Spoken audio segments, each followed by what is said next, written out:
మీ హృదయంలో నేనుండాలి. పేరు సయ్యద్ గౌస్. వయసు 71 సంవత్సరాలు. ఊరు ఎళ్ళుప్పాత్తై. నేను కలశప్పాకం పంచాయతీ యూనియన్లో రోడ్ ఇన్స్పెక్టర్గా పనిచేసేవాణ్ణి. ఒకరోజు ఆఫీసు నుండి ఇంటికి వెళుతున్న తరుణంలో శ్రీ పూండీస్వామి నక్షత్ర కోవెల సమీపంలో వస్తూ కనిపించారు. ఆ సమయానికి నా వద్ద బెల్లం ముద్ద తప్ప మరేమీ లేదు. ఎంతో సంతోషంతో దాన్నే శ్రీ స్వామికి సమర్పించుకున్నాను. వారు దయతో స్వీకరించారు. నేను ముస్లింను అయినప్పటికీ మా ఇంట్లో వారికి జాతి కుల మత భేదాలు లేవు. అది నిజంగా మా అదృష్టమే. మా అవ్వాతాతలు తల్లిదండ్రులతో సహా మేమందరం హిందూ దేవాలయాలకు వెళతాము. శ్రీ స్వామి పూండీలో అరుగు మీద ఆసీనులైన తర్వాత కూడా రోజూ ఉదయం సాయంత్రం వారిని దర్శించుకునేవాణ్ణి. వారికి నమస్కరించుకున్న ప్రతిసారి వారిని మీ హృదయంలో నాకు చోటుంటే చాలు అని ఆర్తిగా అడిగేవాణ్ణి. ఒకసారి నేను ఒక అసైన్మెంట్ పని మీద వెళ్ళదలిచాను. అందుకోసం శ్రీ స్వామి ఆశీస్సులు కోరాను. వారు నాకు అనుమతినివ్వలేదు. అంతటితో నేను ఆ ప్రయత్నాన్ని విరమించుకున్నాను. పర్వతమలైకి వెళదామనిపించి వెళ్ళడానికి ఆశీస్సులు కోరాను. వారు మంచిది వెళ్ళిరా అంటూ నన్ను ఆశీర్వదించి పంపారు.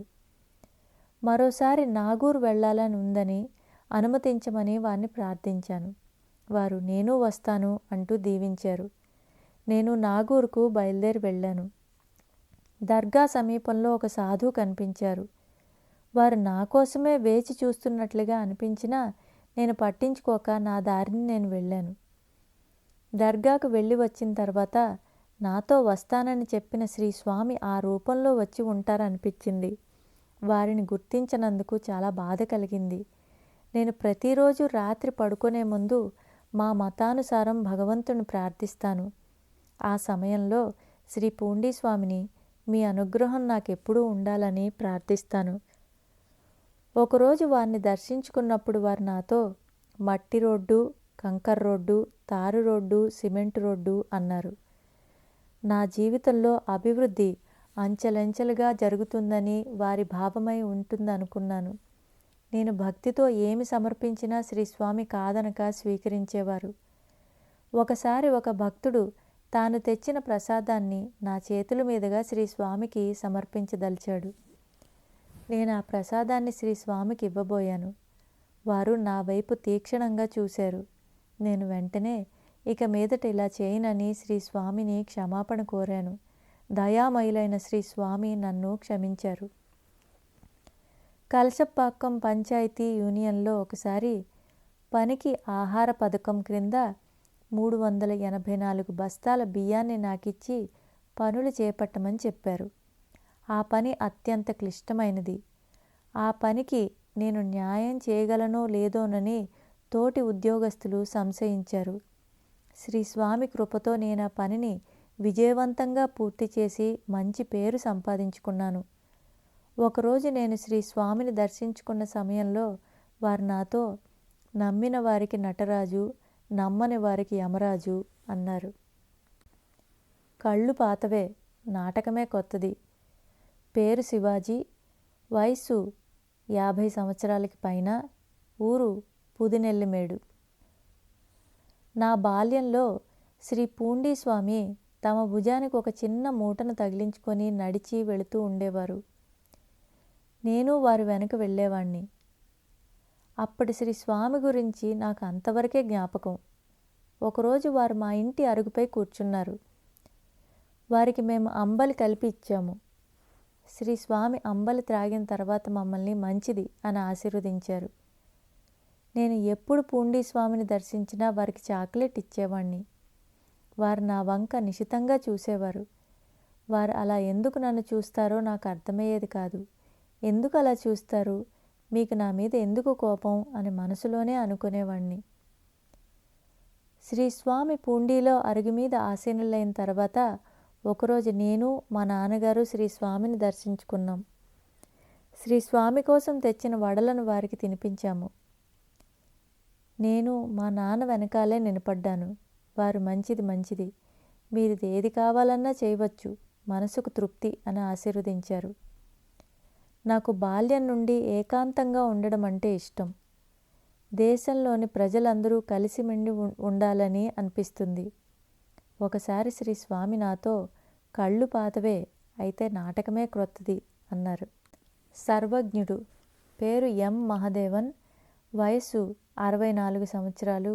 ఊరు చోయవరం. నేను విల్వారణి హై స్కూల్లో చదివే రోజుల్లో ప్రప్రథమంగా శ్రీ స్వామిని దర్శించుకున్నాను. అప్పటి నుండి భగవంతుడంటే వారేనని, వారే నన్ను నడిపిస్తూ ఉన్నారని నాకు దృఢనమ్మకం ఏర్పడింది. నిజంగా అంతటి మహాత్ములు మరెక్కడా ఉండరేమో. నేను వారి దగ్గరికి వెళ్ళి ధ్యానం చేసుకుంటూ ఉండేవాణ్ణి, వారికి సేవ చేసుకునేవాణ్ణి. ఒకసారి వ్యవసాయానికి సొసైటీలో లోను తీసుకున్నాను. ఆ లోను తిరిగి చెల్లించమని సొసైటీ వారు బాగా ఒత్తిడి చేశారు. నేను శ్రీ స్వామికి నమస్కరించుకొని మనస్సులోనే నా సమస్యను వారికి విన్నవించుకున్నాను. ఇంటికి తిరిగి వచ్చేసరికి ఆశ్చర్యకరంగా సమస్య దానంతట అదే సమసిపోయింది. సొసైటీ ఆఫీసరు మా ఇంటికి వచ్చి వీలైనంత త్వరగా లోను కట్టమని సౌమ్యంగా చెప్పి వెళ్ళారు. నేను ఏ ఇబ్బందులు లేకుండా లోను తీర్చగలిగాను. అంతా శ్రీ స్వామి దయ. ఒకసారి నా మిత్రులతో కలిసి బైక్లో పూండీస్వామి దర్శనానికి వస్తున్నాను.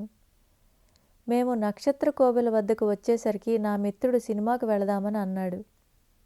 ఇద్దరం పోళ్ళూరు వెళ్ళి సినిమా చూసి బైక్ వద్దకు వచ్చి చూస్తే టైరుకు పంక్చరే ఉంది. ఆ రాత్రి సమయంలో పంక్చర్ వేసే అంగళ్ళన్నీ మూసివేశారు. ఏం చేయాలో తోచలేదు. శ్రీ స్వామి సన్నిధికి వెళ్దామని బయలుదేరి అక్కడికి వెళ్లకుండా సినిమాకు వెళ్ళినందుకు తగిన శాస్తి జరిగిందని తలచి శ్రీ స్వామిని క్షమించమని కోరాము. తర్వాత అంగడి గల ఒక వ్యక్తిని ప్రాధేయపడి పంక్చర్ వేయించుకొని ఇంటికి తిరిగి వెళ్ళాము. మరునాడు శ్రీ స్వామి దర్శనానికి వెళ్ళి వారికి నమస్కరించుకోగానే వారు నాతో, పోళ్ళూరు బజారంతా తిరిగినట్లుంది అన్నారు. ఆ మాట విన్న నాకు వారి సర్వజ్ఞత్వం అవగతమైంది. ఆపాదమస్తకం కంపించి చెమటలు పట్టాయి. ఒక భక్తుడు, శ్రీ స్వామి సర్వత్రా వ్యాపించిన వారు సర్వజ్ఞులు అంటారు కదా, అది నిజమో కాదో పరీక్షిద్దామనుకున్నాడు. ప్రస్తుతం తన మిత్రుడు ఏం చేస్తున్నాడని శ్రీ స్వామి అడుగుతూ అతని పేరు కూడా చెప్పలేదు. శ్రీ స్వామి, అమెరికాలో పాంటా తాగుతున్నాడు అన్నారు. అడిగిన వ్యక్తి అమెరికాలో ఉన్న ఆ మిత్రుడికి ఫోన్ చేసి శ్రీ స్వామి చెప్పిన సమయంలో ఏం చేస్తున్నావని అడిగాడు. ఆ మిత్రుడు పాంటా తాగుతున్నాను అని చెప్పాడు. ఒక సాధువు తన దగ్గరున్న సిద్ధులను శ్రీ స్వామి వద్ద ప్రదర్శించదలిచాడు. అతడు తన శరీరంపై కారం నీళ్లు పోసుకొని తన మహిమ దాచుకోదలిచాడు. అతడు పూండిలో ఎట్టిక్కయమ్మల్ ఆలయం దాటి వచ్చేసరికి అతని క్షుద్రశక్తులన్నీ అంతరించిపోయాయి. ఇక చేసేదేమీ లేక ఆ సాధువు శ్రీ పూండీ స్వామిని క్షమించమని వేడుకున్నాడు.